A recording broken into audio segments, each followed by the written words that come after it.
Bueno, muy buenos días. Muchas gracias por acompañarnos en la actividad académica del Hospital General de Medellín. Esta es nuestra primera actividad del 2025 y tenemos un invitado muy especial para iniciar este año, que es el doctor Carlos Horacio Muñoz. El doctor es internista y reumatólogo de la Universidad de Antioquia, es reumatólogo del Hospital San Vicente Fundación y es docente de reumatología de la Universidad de Antioquia. Muchas gracias, doctor, por acompañarnos con este tema tan interesante.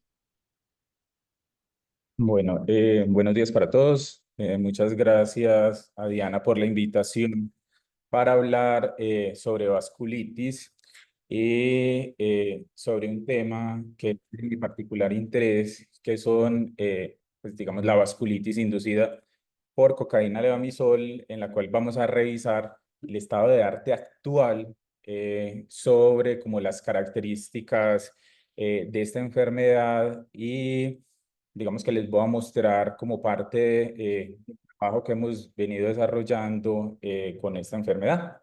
Eh, ok, bueno, muy bien. Cuando uno empieza la búsqueda sobre esta enfermedad, los artículos publicados empiezan a partir del año 2010 y es que esta enfermedad realmente es de reciente descripción. Y nos situamos entonces en las vasculitis. Recuerden que uno puede clasificar las vasculitis de muchas maneras. Podemos tener formas localizadas de un órgano o formas sistémicas de vasculitis.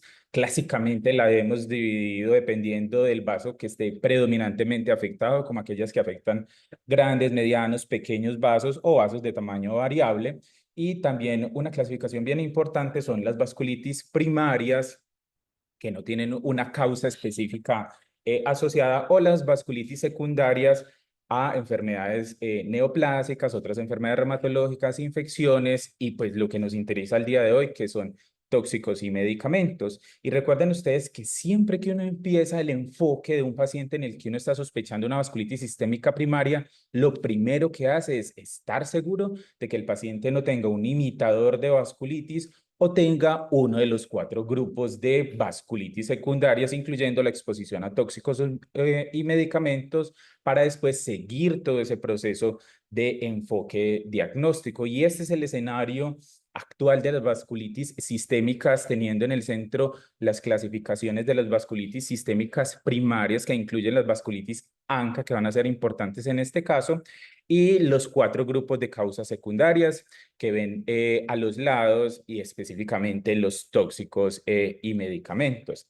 Y resulta que todas estas sustancias pueden dar múltiples formas de vasculitis y existen muchos medicamentos y muchos tóxicos que dan vasculitis. Pero hay una cosa que a mí me gusta llamar la regla de la frecuencia por tamaño, y es que la mayoría de las causas secundarias de vasculitis generan daño de vasos sanguíneos, empezando por los más pequeños hasta los más grandes.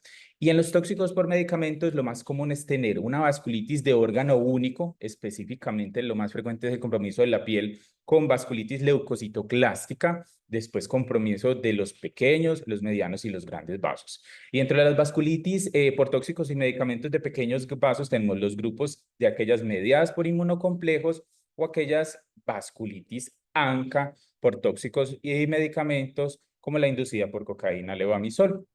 Y entonces finalmente entonces las vasculitis ANCA las podíamos clasificar o tenemos digamos que varios escenarios en nuestros pacientes cuando se presentan con una forma primaria de estas vasculitis ANCA, cuando tienen un imitador de vasculitis ANCA, cuando están superpuestas a otras enfermedades o efectivamente que sea una vasculitis ANCA secundaria.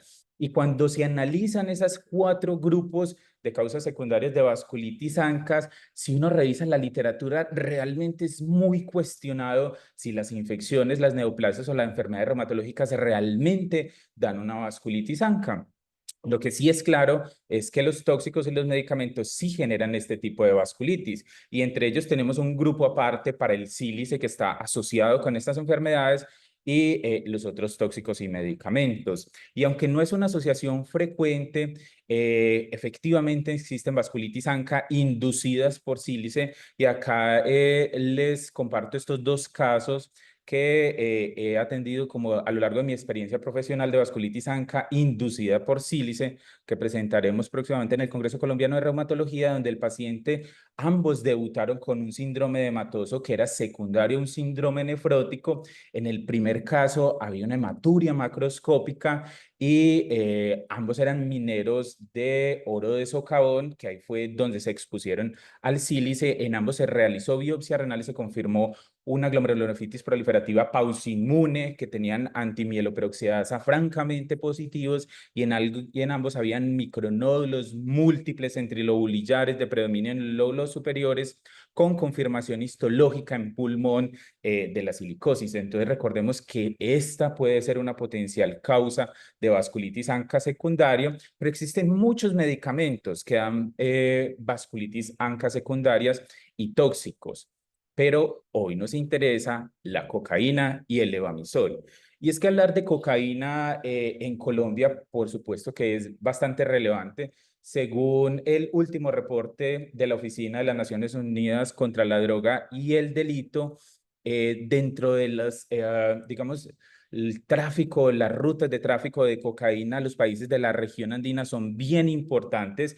Por supuesto, Colombia está incluido dentro de esas rutas de manejo de grandes cantidades de cocaína, y vemos cómo en el mundo la frecuencia de consumo de drogas en poblaciones de 15 a 64 años es bien frecuente. Para el año 2022 se estimaba que aproximadamente 300 millones de personas en el mundo consumían alguna droga, y si vemos la tendencia en los años sobre el consumo, y aquí en este azul como clarito vemos cómo el consumo de cocaína viene aumentando progresivamente en el mundo. Y si lo vemos en millones de usuarios, vemos que efectivamente viene una tendencia en ascenso en el consumo de la cocaína, y para el año 2022 casi 25 millones de personas en el mundo eran consumidoras activas de cocaína.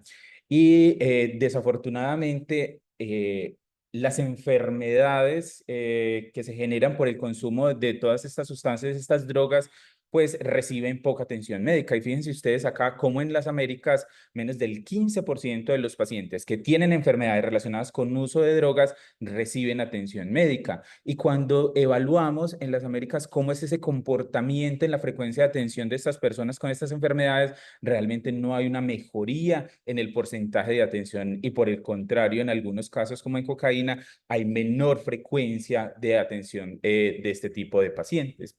Y en Colombia, según este reporte del Observatorio de Drogas, para el año 2013, el 3% de las personas entre 2 y 65 años habían consumido cocaína en algún momento de su vida, y el 0,7% de las personas habían consumido cocaína ese año. Entonces, efectivamente, es una exposición frecuente en nuestra población, y resulta que los pacientes no se exponen solo a la cocaína, porque existen múltiples adulterantes en ese producto final que es consumido por los pacientes. Y según este reporte del Ministerio de Justicia de Colombia, publicado en el año 2022, que recoge datos de muestras estudiadas en el 2021, fíjense ustedes que la mayoría de esas muestras de cocaína, 290, eran de Cundinamarca, y habían 16 muestras de Antioquia, y menor cantidad en diferentes zonas del país. Y cuando ellos fueron a evaluar qué contenían esas muestras de cocaína que habían incautado, pues 217 muestras eran solo clorhidrato de cocaína, pero 114 de esas muestras tenían al menos un adulterante, y 7 tenían al menos 2 adulterantes. Y cuando ellos, con las técnicas que tenían disponibles en ese momento, quisieron caracterizar cuáles eran las sustancias que estaban contaminando la cocaína, pues encontraron que lo más frecuente como contaminante era el levamisol, que en este estudio de estas 338 muestras, el 29% de esas muestras estaban contaminadas con levamisol, seguidos de cafeína, fenacetina, lidocaína, y habían 4 muestras que tenían levamisol y adicionalmente cafeína. Realmente, cuando uno analiza este porcentaje de contaminación, es relativamente bajo para lo que se describe en el mundo, como vamos a ver. Pero lo que sí es claro es que hasta los últimos datos que conocemos en la cocaína que consumen nuestros pacientes, el adulterante más común definitivamente es el levamisol. ¿Y qué es el levamisol? Pues cuando tuvimos la oportunidad de revisar la historia de esta sustancia, vimos que se empezó a detectar por la DEA en muestras de cocaína desde el año 2003. Y en el año 2009, muestras incautadas en las fronteras de Estados Unidos, el 69% de esa cocaína estaba adulterada con el levamisol. Es el más frecuentemente usado o de los más frecuentemente usados en nuestro país, como vimos, y en general se estima que el global de las muestras en el mundo, entre el 70 y el 80%, están contaminadas con levamisol y probablemente menores porcentajes de positividad para esta sustancia se deben a las dificultades en la detección de esta sustancia, porque necesita técnicas, usualmente cromatografía líquida, espectrometría de masas para poderse detectar, que es una de las razones para adulterar la cocaína con esa sustancia porque es muy difícil de detectar, es un polvo blanco físicamente muy parecido a la cocaína y adicionalmente tiene ciertas acciones en sistema nervioso central con modulación de neurotransmisores, inhibe la recaptación de serotonina, tiene actividad en receptores nicotínicos que puede potenciar algunos de esos efectos euforizantes de la cocaína y por eso se convierte en un adulterante muy socorrido por las personas que producen cocaína. Resulta que el levamisol es, digamos que la forma levógira del compuesto racémico que se llama tetramisol, que fue sintetizado por primera vez en el 64.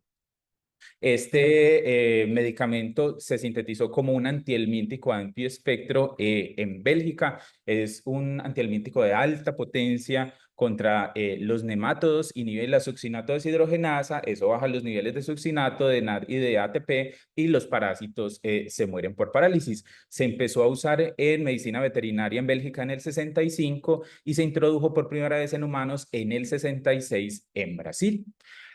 Cuando empezaron a utilizar este medicamento como antiparasitario en humanos, empezaron a ver que tenía muchas propiedades inmunomoduladoras. Parecía que tenía algún efecto en la proliferación y la diferenciación de las células T, tenía algún efecto en las células T efectoras y en los macrófagos, y se empezó a usar en diferentes indicaciones, en infecciones crónicas y recurrentes, sumado al tratamiento específico de la enfermedad, en enfermedades inflamatorias crónicas, y se usó durante mucho tiempo en los síndromes nefróticos, especialmente en niños, y se veía que se ahorraban esteroides y los desenlaces podían mejorar. En reumatología se usaba en artritis reactiva, en artritis reumatoide, en lupus, y esta foto que les pongo acá es muy bonita de un paciente con artritis reactiva con un compromiso palmar muy extenso que mejoró después de unas semanas de tratamiento con levamisol. Después de que se empezara a utilizar como ampliamente en otras indicaciones, se empezó a ver que el levamisol era tóxico. Y lo primero que encontraron fue 10 años después de su introducción en Brasil, es que generaba neutropenias profundas e inclusive trombocitopenia. Y en el 76 se describieron esos primeros casos. Posteriormente, 2 años después, se presentan dos descripciones de caso de dos mujeres que habían recibido levamisol y tenían lesiones cutáneas que histológicamente se confirmó que eran secundarias a vasculitis y se empezó a ver que el levamisol inducía vasculitis. Posteriormente, en el 83 se describe el caso de otra tercera mujer que era más joven, que tenía esclerosis múltiple y que tuvo las mismas lesiones. Para 1996 se describe el primer caso pediátrico que estaba recibiendo levamisol para manejo de una enfermedad por cambios mínimos, que tuvo lesiones vasculíticas en la cara. Y en el 97 se describe por primera vez el compromiso de los pabellones auriculares, que vamos a ver que es una de las lesiones características de esta enfermedad y que se fue reportando posteriormente en muchos otros casos. Debido a esta toxicidad hematológica y cutánea, se retiró para su uso en humanos en el año 2000, pero como es un contaminante de la cocaína, la gente no la usaba como antiparasitario ni en otra indicación, pero los que consumían cocaína se seguían exponiendo al levamisol. Y es así como en el 2010 se reportan los primeros casos de vasculitis inducida por consumo de cocaína contaminada con levamisol, que de nuevo fueron dos mujeres, y esta es la foto de uno de esos primeros casos de Bicol como vemos en estas fotos, tiene unas lesiones con una necrosis central de púrpura en la región malar y el compromiso típico de los pabellones auriculares. Ahora bien, entonces, ¿cómo hace la cocaína y el levamisol para entrar en todo este proceso fisiopatológico de las vasculitis ANCAS? Pues sabemos hace mucho tiempo que los neutrófilos tienen un papel fundamental en la fisiopatología de las vasculitis necrosantes de pequeños y medianos vasos, y dentro de ese papel clave de los neutrófilos está un tipo de muerte celular que se llama la netosis. Resulta que la netosis se caracterizó por primera vez en el año 2004 y sale publicada en la revista Science, y vemos que en la portada salen estas imágenes de este tipo de muerte celular de los neutrófilos, donde a partir de unos neutrófilos en reposo, circulares, esféricos, como vemos en las figuras A y C, después de un estímulo rápidamente entran en un proceso de muerte extracelular con liberación de estas extensas redes que ven ustedes aquí señaladas con la flecha blanca y la flecha negra en esta parte de abajo. Se delobulan esos núcleos, se descondensa la cromatina y se expulsan estas redes extracelulares. Y cuando se estudiaron inicialmente esas trampas extracelulares de los neutrófilos, encontraron que en esas trampas había material de los gránulos como la elastasa, pero adicionalmente material del núcleo como DNA o complejos de DNA e histonas.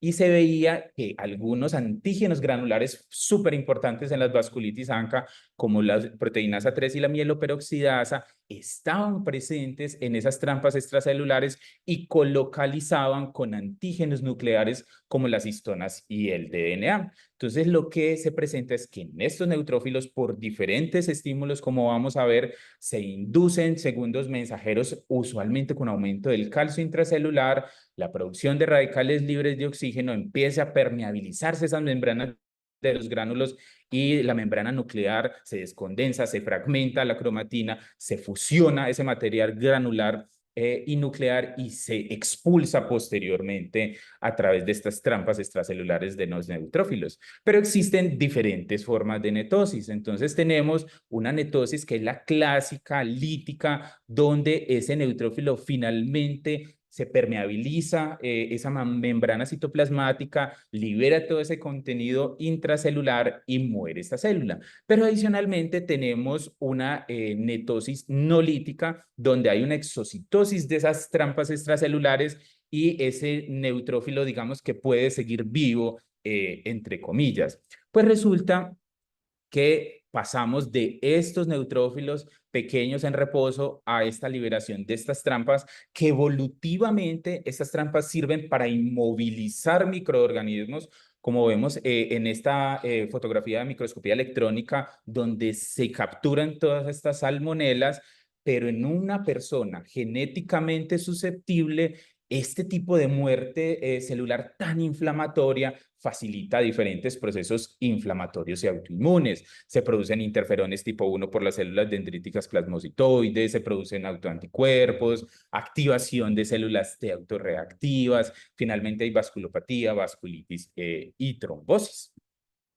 Y en las vasculitis ANCA se ha descrito que efectivamente esta netosis se produce en múltiples órganos, en riñones, en pulmón, en la parte otorrinolaringológica, y tenemos diferentes inductores de netosis en las vasculitis ANCA, como los ANCA propiamente dichos, el factor de necrosis tumoral, algunas fracciones de complemento, que llevan finalmente a este proceso de muerte con respuesta por unas células efectoras como células dendríticas, células endoteliales, la generación de trombos y activación del complemento en diferentes tejidos. Y como ven acá, aquí hay una foto que me parece muy bonita de una semiluna en la biopsia renal de un paciente con vasculitis ANCA, y si ustedes se fijan, hay netosis in situ en esa semiluna de ese paciente, facilitando pues todo el daño celular que se presenta en los pacientes. Pues resulta que el levamisol induce netosis, y eso lo demostró por primera vez ese grupo de Estados Unidos en cabeza del doctor Carmelo Carmona Rivera, dirigido por la doctora Mariana Kaplan y el doctor Peter Grayson, donde ellos encontraron que efectivamente cuando los neutrófilos de sangre periférica eran expuestos al levamisol, rápidamente morían por netosis, como vemos en esta imagen de la derecha, y vieron que tanto la cocaína como el levamisol eran inductores de este tipo de muerte celular. Y ellos además tratando de encontrar a través de qué receptores actúan estos sustancias, vieron que en modelos knockout para el receptor muscarínico tipo 3 en los neutrófilos, se inhibía esa netosis inducida por levamisol. Entonces estaba actuando a través de este receptor. Y vieron además en algunas muestras de lesiones cutáneas de pacientes con BICOL que esa netosis se estaba presentando in situ, como ya se había demostrado en las vasculitis ANCA primarias. Y nosotros tuvimos la oportunidad de intentar dar una caracterización a este proceso de netosis en nuestros pacientes. Para eso incluimos 25 pacientes con BICOL, de los cuales teníamos muestras. Eran principalmente hombres jóvenes con manifestaciones clínicas características, como vamos a ver. Y lo que nosotros pudimos demostrar es que no solo la cocaína y el levamisol inducían netosis, sino que cuando se combinaban hay un efecto sinérgico en la inducción de este tipo de muerte celular.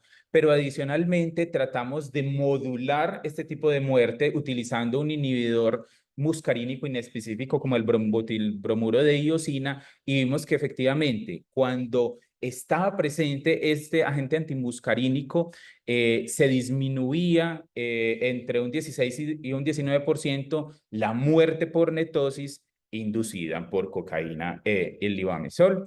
Vimos adicionalmente que había participación de especies reactivas de el oxígeno, que el principal estimulante a los 60 minutos que encontramos fue la cocaína, y cuando utilizábamos un quelante de calcio, había también una disminución en ese tipo de muerte celular inducida por cocaína, levamisol, lo que nos llevaba a plantear este modelo, digamos, como fisiopatológico, donde una persona genéticamente susceptible se expone a la cocaína contaminada con levamisol, y ese a través de los receptores muscarínicos tipo 3 en los neutrófilos induce la netosis.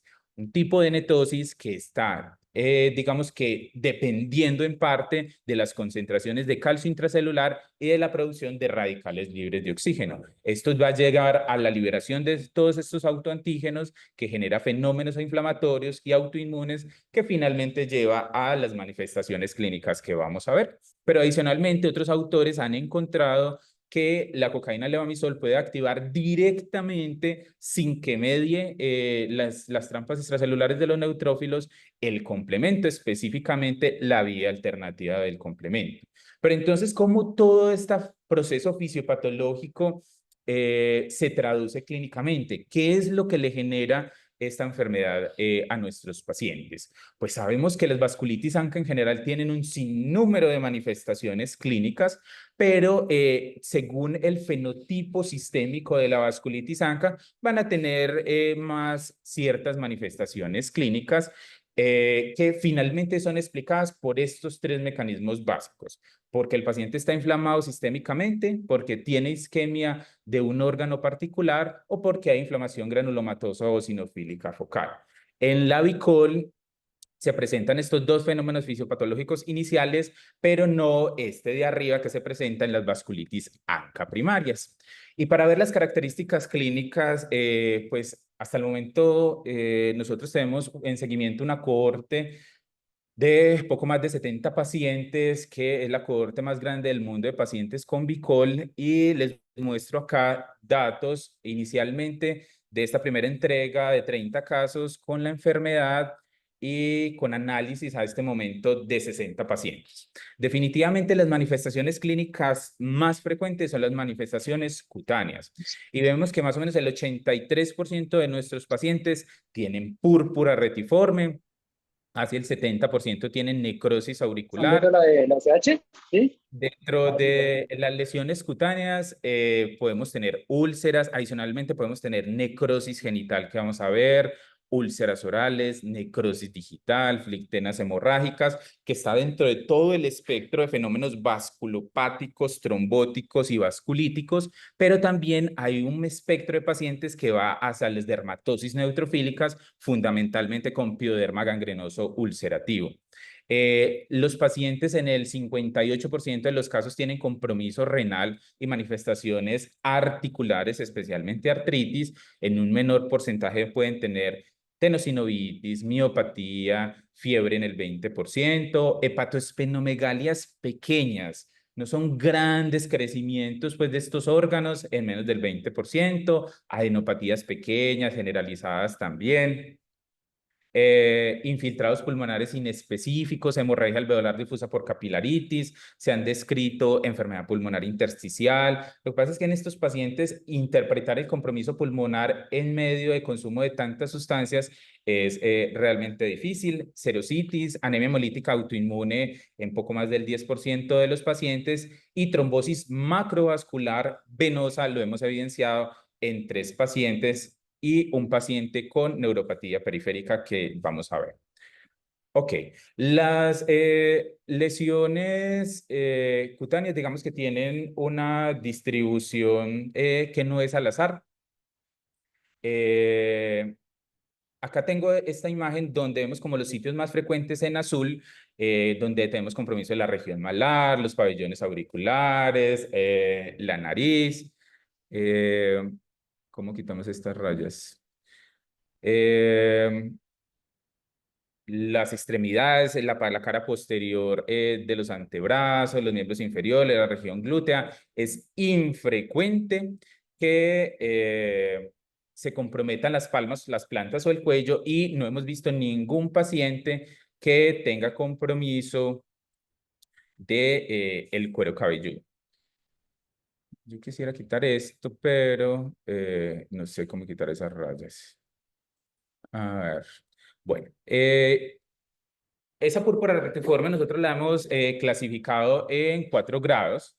Tenemos una púrpura retiforme grado 1, tenemos lesiones de livideo racemosa o lesiones de púrpura retiforme menores de 1 centímetro, como vemos en las imágenes. Una grado 2, donde tenemos lesiones de mayor tamaño, mayor de 1 centímetro, que se van volviendo pues como confluentes, que tienen ese halo de eritema como alrededor. Una púrpura retiforme grado 3, donde ya tenemos, además de las lesiones de púrpura, pues esas flictenas hemorrágicas que vemos en este paciente, y un grado 4, donde ya tenemos unas úlceras profundas, extensas, como en estos pacientes de las fotos. Recuerden que el compromiso de pabellones auriculares es característico. Tenemos el compromiso, digamos que puede ser como formas muy leves, como en este caso, en la primera foto, o compromisos muy graves y recurrentes, como esta que estamos señalando acá.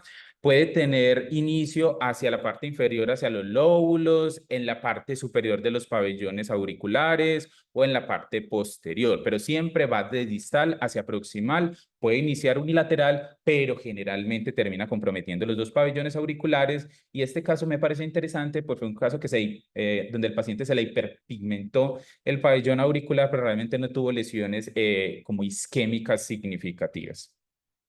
Compromiso de la región malar, con lesiones menos graves o como este que tenía una úlcera con una gran costra necrótica. Este es el caso de una paciente que tuvo un extenso compromiso de pared abdominal, y lo traigo para mostrar, digamos, como la capacidad de cicatrización que tienen los pacientes después de hacer un buen manejo de las heridas y el tejido necrótico.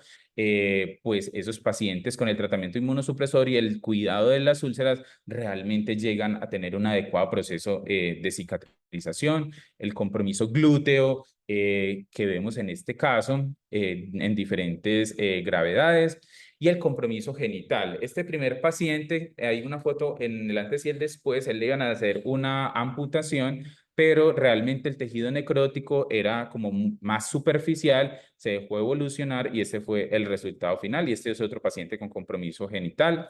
Podemos tener compromiso de necrosis digital única o múltiple, en ocasiones con necesidad de amputación de los dedos, como este de las imágenes inferiores, donde tenía una necrosis completa del tercer dedo, se amputó y tuvo una buena evolución.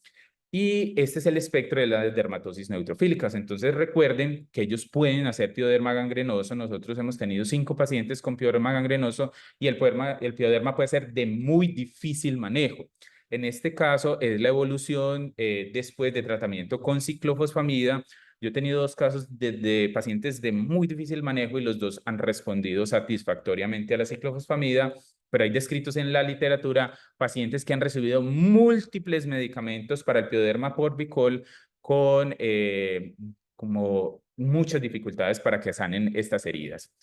Usualmente hay lesiones múltiples, grandes, en diferentes localizaciones, y hay algunas características que le permiten a uno diferenciar un pioderma gangrenoso, digamos, clásico de uno inducido por Bicol.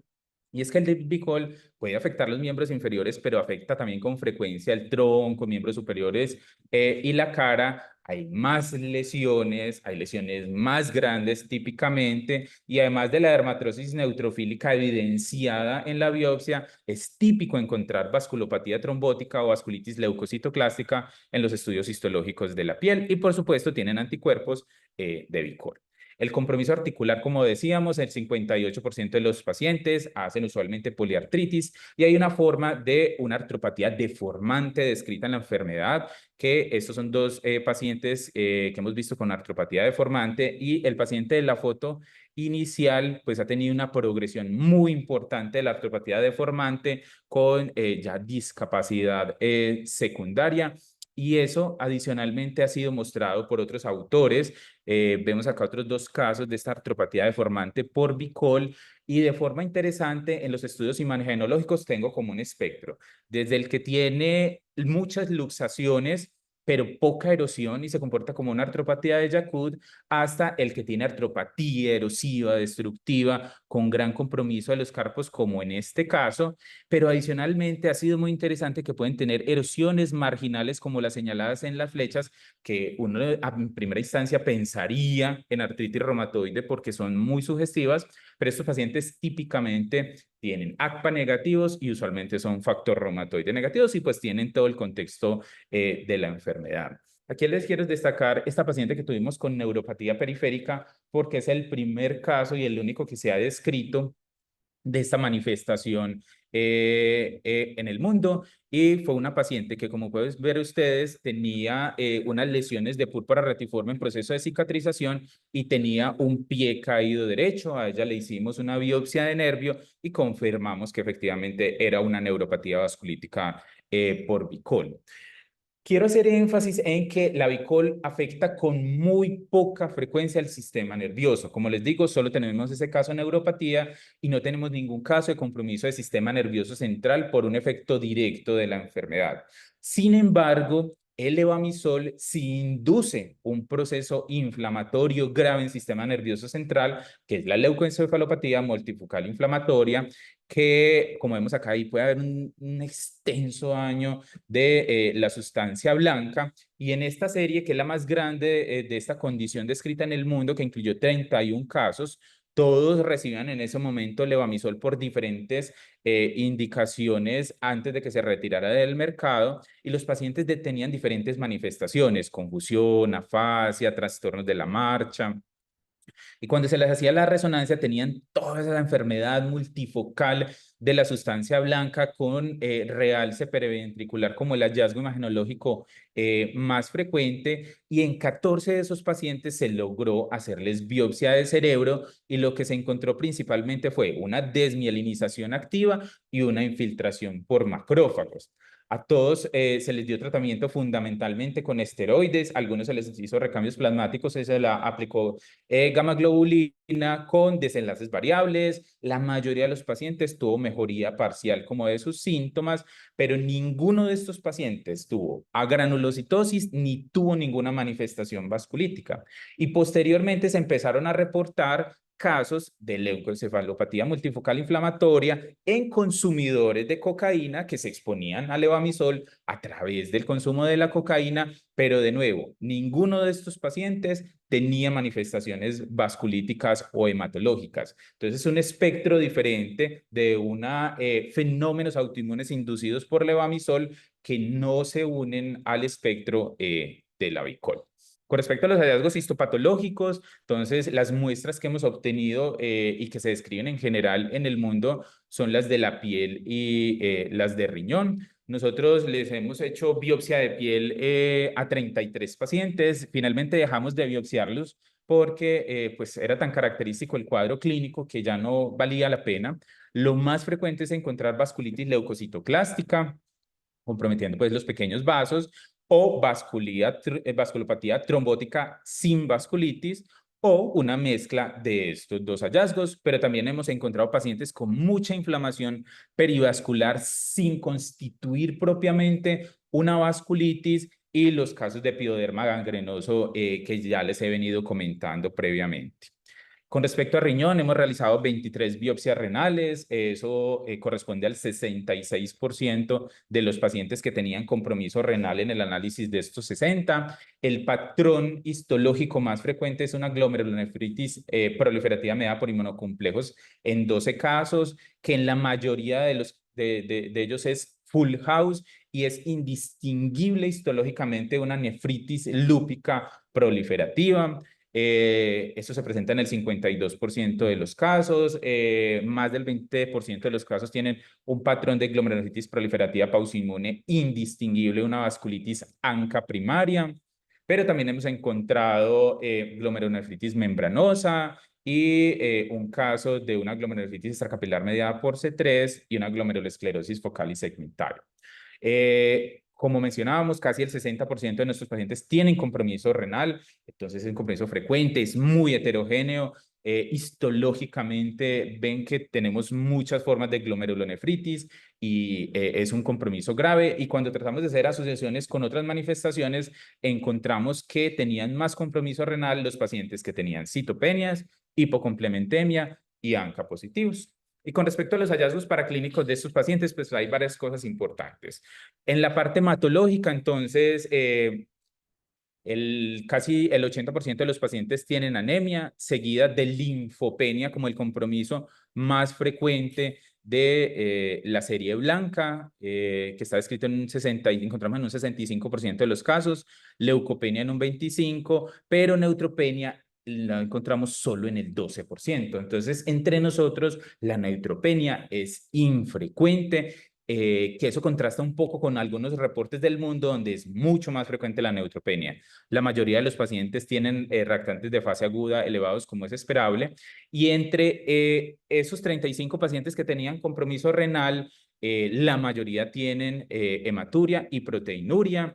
La proteinuria, la mediana era de 2 gramos al día, y el 43% tenían proteinuria en rango nefrótico. Entonces, el debut con un síndrome de hematoso desde el punto de vista renal es frecuente. Menos pacientes tenían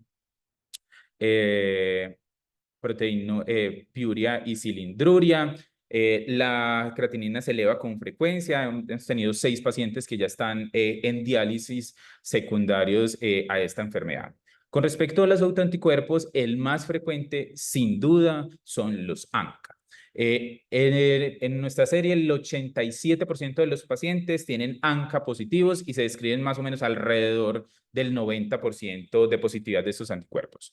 Cuando se miden por inmunofluorescencia, el 90% son de patrón perinuclear y el 10% son perinuclear combinado con citoplasmático, pero no hemos encontrado pacientes solo con patrón citoplasmático.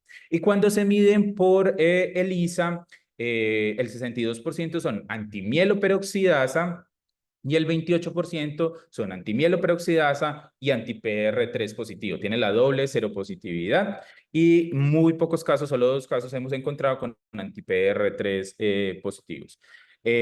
Positivizan los anticuerpos antifosfolípidos, específicamente el anticoagulante lúpico en el 75% de los casos, y seguido por la anticardiolipina IgM, que está positiva en poco más del 20%. Las anticardiolipinas IgG y las antibeta-2-glicoproteína 1 se positivizan en menor porcentaje.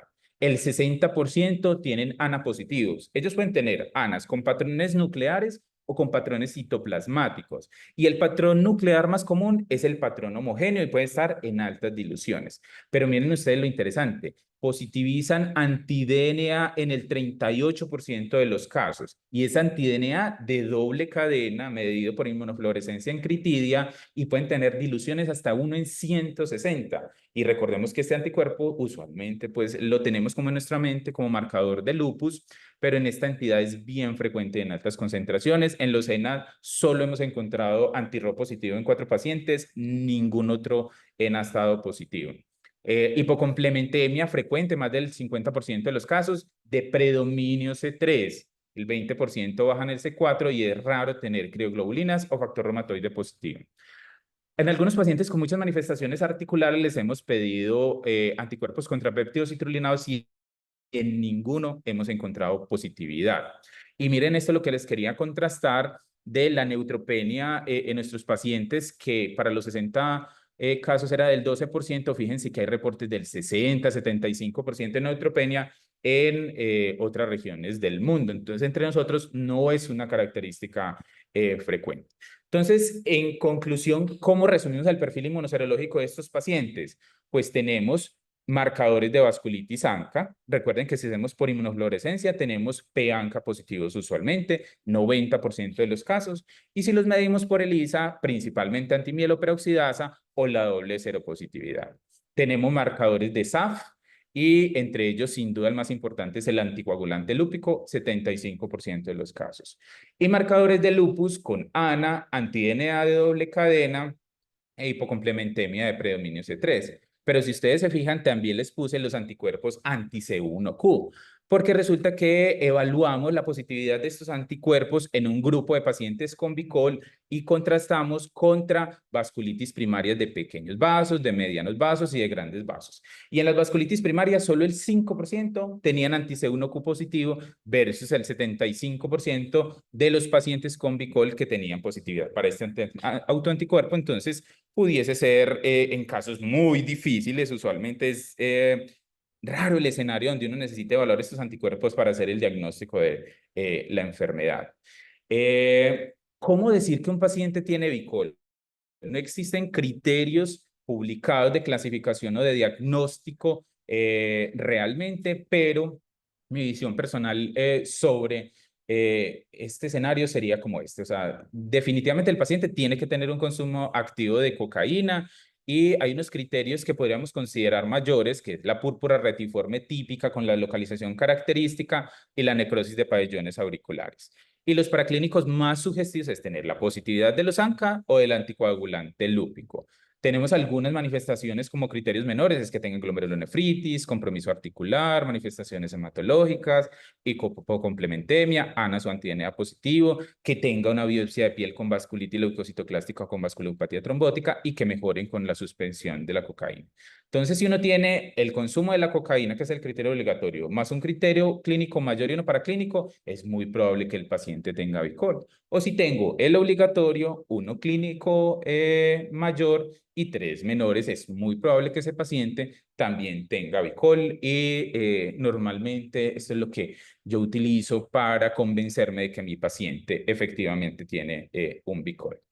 Cuando vamos a la parte del manejo en vasculitis ANCA primarias, tenemos muchas recomendaciones, de hecho actualizadas.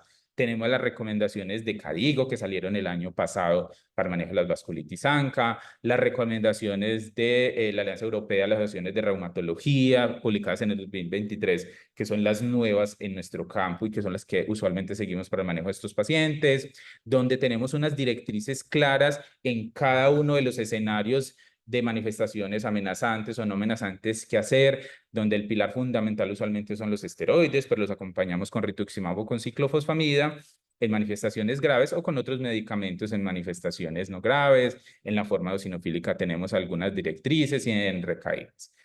Pero en Vicol no existen, por supuesto, recomendaciones claras sobre cómo manejar estos pacientes. Entonces nos vamos a las experiencias que hemos tenido.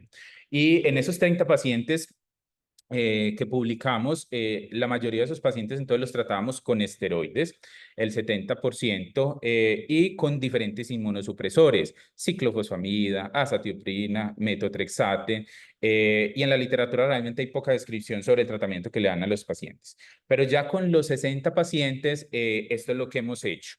La mayoría de los pacientes, casi el 80%, los tratamos con prednisolona. Un tercio de esos pacientes, por la gravedad de las manifestaciones usualmente renales, les damos pulsos de metilprednisolona. El inmunosupresor asociado que usamos con más frecuencia es la ciclofosfamida, que lo hemos usado en 18 pacientes, y otros agentes inmunosupresores e inmunoreguladores los hemos usado en un menor número de pacientes. Hemos dejado antiagregación en 8 y anticoagulación en 7. Estos que anticoagulamos fueron los 3 que tuvieron trombosis venosa profunda macrovas, pues con compromiso de grandes vasos venosos, otros que tenían indicación de anticoagulación por otro motivo, o pacientes que tenían histológicamente exclusivamente vasculopatía trombótica con perfil de SAF positivo. Porque nosotros encontramos que podemos tener pacientes doble positivos para SAF, más o menos en el 22% de los casos, y triple positivos en el 5% de los casos. En esos que son como con un mayor riesgo trombótico, que histológicamente era pura vasculopatía trombótica, pues nos hemos inclinado un poco hacia la anticoagulación. Y en general en el abordaje lo que hacemos es, si tenemos una púrpura retiforme, grado 1, grado 2, normalmente solo con la suspensión de la cocaína, esos pacientes se mejoran y no necesitan ninguna otra intervención. Si tenemos una púrpura retiforme grado 3 o grado 4, lo que hacemos es suspender la cocaína y utilizar esteroides a dosis variables dependiendo de la gravedad de la manifestación cutánea. Y esta es uno de los motivos por el cual desarrollamos la clasificación. Pero si tenemos una manifestación extracutánea grave, que casi siempre es renal, entonces se suspende la cocaína, se inicia esteroides y se inicia otro inmunosupresor. Entonces, como mencionamos, el más socorrido era la ciclofosfamida, pues digamos que porque es una vasculitis ANCA secundaria. Pero el esquema que tratamos de utilizar depende del resultado de la biopsia renal. Entonces, si el resultado de la biopsia renal nos muestra una glomerulonefritis mediada por inmunocomplejos, full house, como muy parecida a la nefritis lúpica, pues usualmente usamos ciclofosfamida en esquemas que traemos extrapolados de nefritis lúpica con aplicaciones mensuales durante 6 meses. Si la evidencia histológica es de una glomerulonefritis proliferativa pausinmune, como el de una vasculitis ANCA primaria, pues también recurrimos usualmente a ciclofosfamida, pero con los esquemas EUVAS de aplicación, 3 dosis quincenal y después otras 3 a 6 dosis cada 3 semanas, tratando de extrapolar como lo de estas otras entidades donde están estos esquemas definidos. Yo quise traerles como esta tablita comparativa para tener en cuenta como ciertos banderas rojas o ciertos aspectos en los cuales uno debe pensar que su paciente tiene una vasculitis ANCA inducida por drogas y no una vasculitis ANCA primaria. Entonces, uno, por supuesto, conocer el antecedente de la exposición.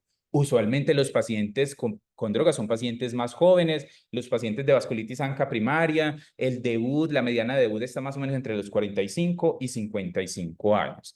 El compromiso cutáneo es mucho más extenso y más grave generalmente en las vasculitis inducidas por drogas que en las primarias, pero los síntomas constitucionales son más marcados en las primarias. Los ANCA, entonces, recuerden, por medicamentos y drogas, anti-MPO, y pueden tener positividad del doble de seropositividad de los ANCAs. En la ANCA primaria es menos frecuente la doble de seropositividad y usted puede tener o anti-MPO o anti-PR3 dependiendo del fenotipo de la vasculitis. En las inducidas por drogas es más común que hayan otros autoanticuerpos positivos, los de lupus, los de síndrome antifosfolípido. Y ahí es muy importante lo del SAF. Es muy raro en una vasculitis ANCA primaria usted tener marcadores de SAF positivos, a diferencia de las inducidas por medicamentos, que es muy frecuente tener anticuerpos de SAF, especialmente el anticoagulante lúpico positivo.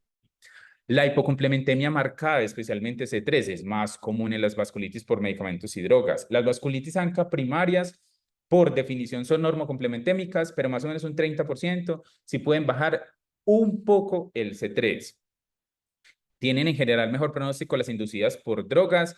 El tratamiento casi siempre es la suspensión de la droga y el tratamiento de inducción. En cambio, en las primarias, usualmente los pacientes necesitan el tratamiento de inducción y un tratamiento de mantenimiento prolongado que hasta este momento es mínimo de 4 años. Entonces, estas pistas le ayudan a uno a pensar cuál tipo de vasculitis ANCA puede tener el paciente en el abordaje. Y finalmente, como conclusiones, entonces, ante la sospecha de una vasculitis asociada a ANCA, siempre considerar que sea una vasculitis ANCA secundaria. A diferencia de otras vasculitis, solo la exposición a tóxicos o medicamentos realmente se considera una causa secundaria de vasculitis ANCA, y las neoplasias, las infecciones y otras enfermedades reumatológicas no hay tanto consenso de que efectivamente sean una causa de vasculitis ANCA secundarias. Sospechar una vasculitis ANCA secundaria a tóxicos medicamentos, lo que decíamos, la historia de exposición, gran compromiso cutáneo, positividad de otros anticuerpos además de los ANCAs, hipocomplementemia significativa y pacientes jóvenes. Todo paciente que tenga antecedente de consumo de cocaína y que consulte por lesiones purpúricas, usted debe sospechar que tenga Bicol, especialmente si están afectados los pabellones auriculares. Si el cuadro clínico a usted le parece muy sugestivo de Bicol, los marcadores de LES, de SAP y de vasculitis ANCA le van a confirmar esa sospecha.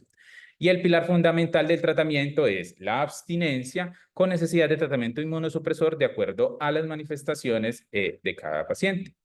Les quiero dejar finalmente esta invitación. Este año vamos a tener la cuarta versión de nuestro Simposio Internacional de Vasculitis Sistémicas, que se va a realizar acá en el Hospital San Vicente, 26 y 27 de septiembre. Muchas gracias.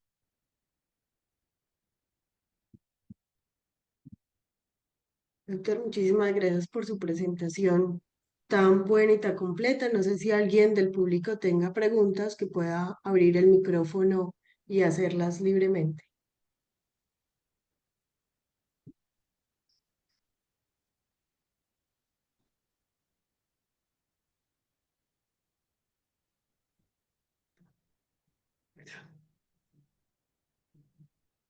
Por acá veo muchas felicitaciones. Hasta el momento no hay preguntas, pero en la experiencia hay pacientes, o por ejemplo nosotros en el Hospital General vemos mucho que los pacientes son muy reacios a abandonar el tratamiento o el consumo de cocaína, incluso con manifestaciones graves. ¿Hay riesgo-beneficio? ¿Qué piensas de la inmunosupresión? Entonces, es el escenario más frecuente realmente. Digamos que los pacientes pueden desarrollar la vasculitis después de un tiempo variable, después de la exposición como al tóxico o a los tóxicos finalmente, pero hay pacientes que desarrollan las manifestaciones después de meses o años de estar consumiendo la cocaína. Y ya en ese momento los pacientes tienen un patrón de abuso, de dependencia a esa sustancia o a varias sustancias, y lograr que se cese el consumo es muy difícil. Yo sí he tenido varios pacientes que han logrado parar de consumir y ha aportado muchísimo al control de la enfermedad.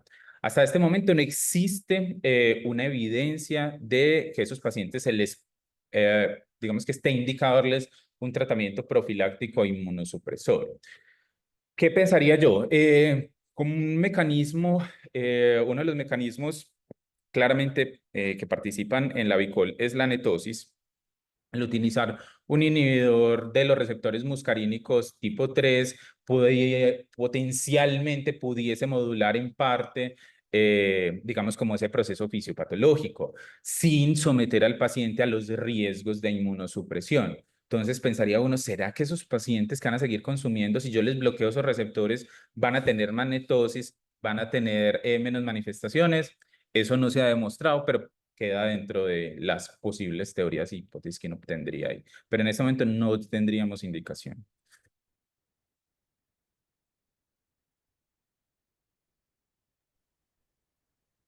Por acá hay una pregunta que dice, felicitaciones Carlos, excelente ponencia, una pregunta. ¿Has observado alguna tendencia en los proteinogramas electroforéticos séricos de estos pacientes? Un abrazo desde Perú. El doctor Víctor Pimentel. Gracias, Víctor, por estar conectado y por la pregunta. Entonces, nosotros tenemos como un protocolo de estudio de los pacientes que ingresan a la cohorte y a todos los pacientes nuevos que ingresan le hacemos electroforesis de proteínas. Lo que hemos encontrado como muy frecuente es que los pacientes tengan elevación de diferentes fracciones, especialmente de la región gamma, con hipergamaglobulinemias que no son muy marcadas, con una base ancha y a veces también tenemos algunas elevaciones de las alfa y de las beta, pero lo más común es tener hipergamaglobulinemias leves.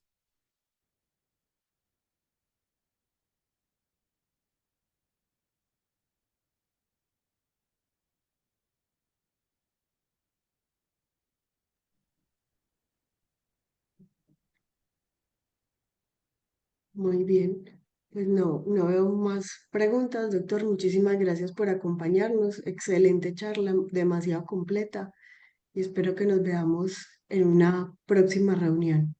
Bueno, muchas gracias por la invitación, muchas gracias a todos los que estuvieron conectados y pues hasta la próxima.